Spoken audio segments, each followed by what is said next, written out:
मग बाबासाहेबांचं नाव आहे तो संविधानाला कारणीभूत आहे, त्याला तुम्ही संपवायला निघाले.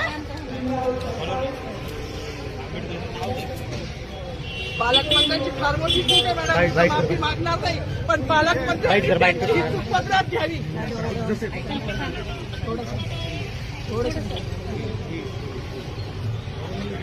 मला मीडियाशी घेणं नाही मॅडम, मला सस्पेंड केलं, मी माळूच्या गाड्या उपसीन, मी माती काम करीन, पण बाबासाहेबांची ओळख पुसून येणार मला सस्पेंड करायचं करू शकता मॅडम. बाबासाहेबाला संपवायचं काम करायचं नाही. 26 जानेवारी 15 ऑगस्ट मध्ये मी नाही मानत, पण लोकशाही मॅडम तुम्ही सुद्धा संविधानामुळे आहात, पालकमंत्री सुद्धा पालकमंत्री संविधानामुळे आहे.